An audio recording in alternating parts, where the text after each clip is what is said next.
Generalni konzulat Republike Slovenije edini profesionalni konzulat v celi državi Ohio. Za sedežem v Clevelandu 10 let, 2001 je bila odločitev slovenske vlade. Mogoče pa kot informacija, kako aktivna je naša slovenska skupnost. Prvi delovni dan je bil 25. avgust 2009, prvi prosti vikend je bil božični vikend. To pomeni, da slovenska skupnost je aktivna, nobenega straha, da bi se tam kaj spremenilo. 2 slovenski župniji, 2 slovenski šoli, preko 60 otrok v vsaki šoli, pevski zbori, časopisi, 3 radiji in mislim, da je to tisto, kar vzdržuje slovensko identiteto in kar je pa meni največji, bi rekel, zadovoljstvo, da prihajajo mladi nekje med 20 in 25 leti v mojo pisarno in sprašujejo, glede to, da imajo slovensko pokolenje, ki je benefit slovenskega državljanstva in potem, ko jim človek razloži vlogo Republike Slovenije v Evropski uniji in šolski sistem, ki je seveda dosti drugačen kot v Ameriki in je navdušen tako, da mora reči, da imam vlogo za državljanstvo proti pričakovanju veliko.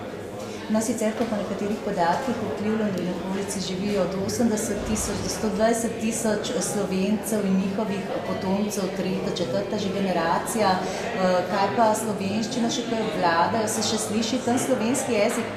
Ja, slovenski jezik se sliši, kot sem povedal, imamo 2 slovenski šoli, Sveti Vid pa Marija Vnepovzeta, od 1. razreda do konca osnovne šole, preko 60 otrok.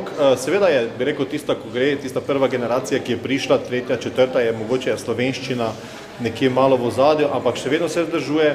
Ko sem prišel tja, je bilo na plesna skupina, folklorna skupina Kres, je bilo na odru 102 mladih v slovenski narodni nošah. Pa mi pokažite oder v Sloveniji, kjer boste našli 102 mladih, ki bo v slovenskem narodni nošnji peli slovenske pesmi. No, v Clevelandu definitivno živi slovenska kultura, slovenska kulturna dediščina, identiteta. Sicer pa generalni konzulat pokriva nekako 10 zveznih držav. Zdaj tudi v drugih zveznih državah so slovenske skupnosti, ta v Clevelandu je sicer najmočnejša, kako pa je bilo? Ja, mislim, da po Clevelandu, 10 ameriških zveznih držav pokriva naša pisarna in mislim, da po Clevelandu je v okolici Chicago, Joliet in Lemont. Imajo tudi, decembra smo imeli 15-lnice slovenskega kulturnega doma in ko sem bil v Jolietu na sedežu ene od 3 največjih organizacij, KSKJ, sem videl zastavo iz leta 1860, kjer je pisalo Blagoslovljena Slovenija. Kar pomeni, da so že v 18. stoletju Slovenci prihajali, res da so najprej šli v Minnesoto, seveda in potem rudniki, industrija, železarska industrija jih je, bi rekel, v tem vzhodnem delu Amerike obdržala. Nekateri Slovenci pravijo, da so v Clevelandu največ tudi zaradi klime, ki je podobna slovenski, pač zima, ko je zima, poletje, ko je poletje. In mogoče res tudi, rekel, veliko vlogo je bila Cleveland State University in lektorat, ki ga imamo zdaj 3. leto. Moram povedati, da vem iz prakse, da lektor, ki ga je poslala Slovenija, Luka Zibenek, dela zelo dobro delo, mlad lektor, kar pomeni, da tudi privablja mlade in mislim, da je tudi dekan Sadlek je njegov študent, ker ima tudi slovenska pokolenja in mislim, da je to zelo dobro, bi rekel, da tisto, da obdržimo, ni toliko problem identiteta, kultura, mogoče jezik res tisto, kaj bi ga mogli bolj spodbujati, ampak še vedno je slovenščina prisotna. Če greste na pristavo, je samo slovenščina in to od mladih. Če boste šli na kulturne preditve, samo slovenščina in ne pozabiti, del slovenske kulture je tudi slovenska kulinarika, verjemte, da ta kulinarika je zelo slovenska v Clevelandu. No, pa tudi slovenska glasba in razni slovenski festivali oziroma festivali slovenske glasbe so tam zelo živi. Zdaj pred kratkim oziroma pred nekaj leti se je odprl tam tudi Inštitut za slovenistične študije in tudi arhiv, kako pa to zdaj kaj nadaljuje, to povezuje Slovence? Odprl se je Slovenski muzej in arhiv na St. Clairu, ki je pravzaprav slovenska ulica zgodovinska in res je te aktivnosti in jaz mislim, da ena od zadev, ki bi jih mogoče v Sloveniji lahko bolj spodbujali, so ravno arhivi. Ti arhivi niso samo po društvih, ampak tudi po privatnih hišah. Ljudje se starajo, hiše se prodajajo in ponavadi se tudi hišo proda še tisto, kaj je noter v kleti.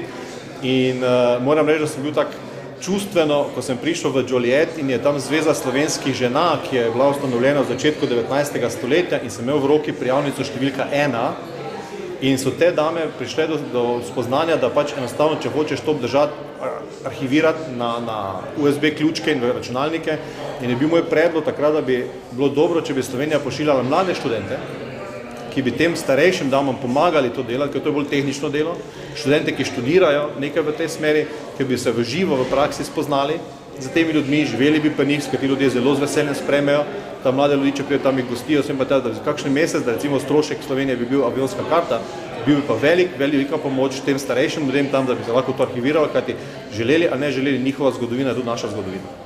Pa sicer so vezi s Slovenijo, sem mlajša generacija v Clevelandu tudi zanima za Slovenijo, obstajajo te vezi s Slovenijo? Ja, seveda, potem pa so tisti dejavniki, ki bi rekel, so res, ne samo mi konzulati, pa profesionalni ambasadori, recimo koncert Vlada Kreslina za junija pride Perpetuum Jazzile, imajo turnejo od Milwaukeeja, Joliet, potem pride 2 dni v Clevelandu, gre v Pittsburgh in končuje v New Yorku.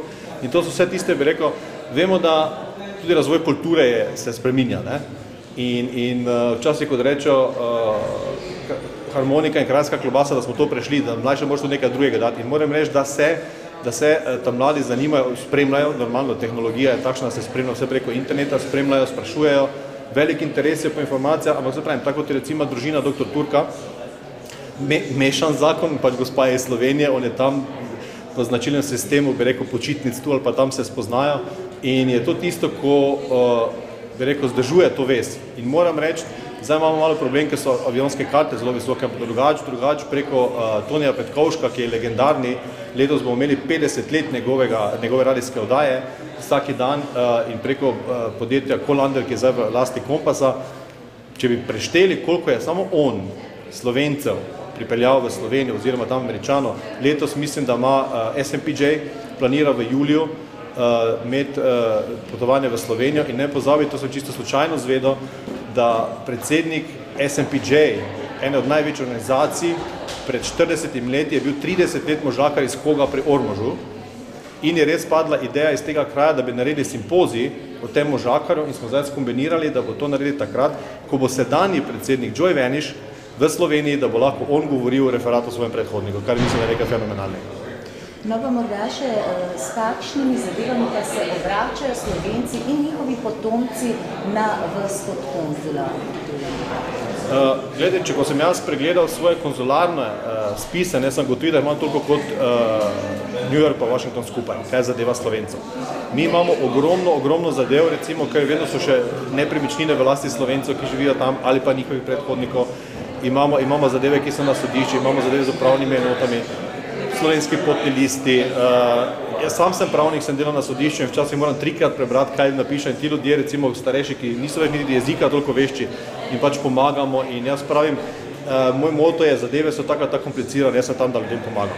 Zadeve ponestavim in moram reči, da delamo v Ameriki 24/7 in bi rekel, res s temi vprašanji konzularnimi pomagamo vsem, ki so starejši, grem k njim, rečemo tam, ko imamo preko dom za starejše Slovence, v St. Vitus Village, sem rekel, gledajte, lažje pridem jaz sam k vam, kot vi vsi k meni, se ko zberete vprašanja, ki jih imate do nas in potem vse skupaj to, tako da mislim, da delamo win-win situation, kar je značilno za Ameriko.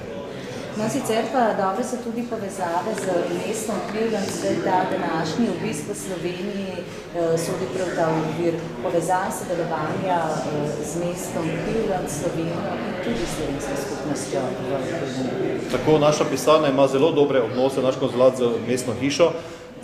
Gledajte, ta ideja o tem obisku je padla decembra 2009. Potem vidite, recimo maja 2011, zdaj to izvajamo, imamo 14-člansko delegacijo, ki je vse na svoje stroške za lastnim interesom prišla v Slovenijo. Mislim, da v Francijo jih je šlo 5, kar pomeni, da je to tisti interes, ki ga mora Slovenija izkoristiti. Imamo tudi skupaj za dan državnosti vedno naš konzulat in mestna hiša, skupaj z županom imamo sprejem za dan državnosti in takrat tudi župani z obesi na streho, poleg ameriške zastave slovensko. In mislim, da bo letos v 20-letnice Sloveniji tudi, bi rekel, potrdil, da bo 25. junij v Clevelandu slovenski dan.